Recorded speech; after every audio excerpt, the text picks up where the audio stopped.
In the year 1453, the world changed forever.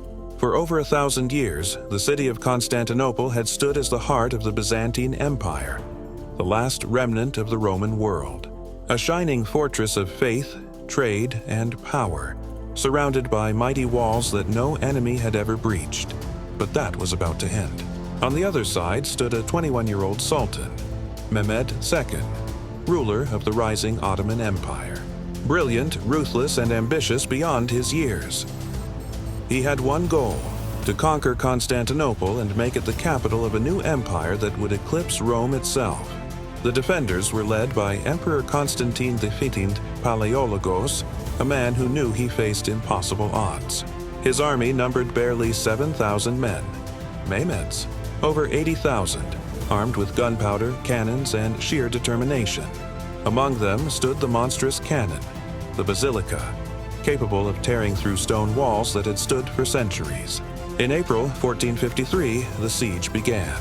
Day and night, the Ottomans bombarded the ancient walls with thunderous cannon fire. The sound echoed across the city like the end of the world. But the Byzantines held firm, patching the walls, fighting off assaults, and praying for aid that would never come. For nearly 2 months, the battle raged.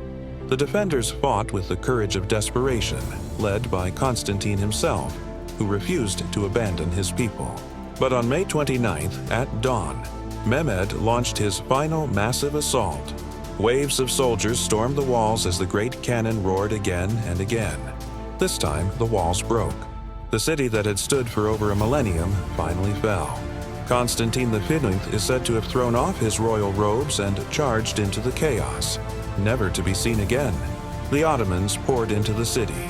The cross that had crowned Hagia Sophia was replaced by the crescent, and the Christian empire that began with Constantine the Great came to its end under another Constantine, almost poetically so. Mehmed II entered the city not as a destroyer, but as a ruler. He ordered the great church of Hagia Sophia converted into a mosque, but protected much of the city from ruin. He renamed it Istanbul, and from its walls a new empire would rise that would last for centuries. The fall of Constantinople marked more than the end of a city. It marked the end of the Middle Ages. Europe awoke to a new world, the age of exploration, of empires, of gunpowder, and global ambition. When the gates of Constantinople closed, the doors to the modern world opened.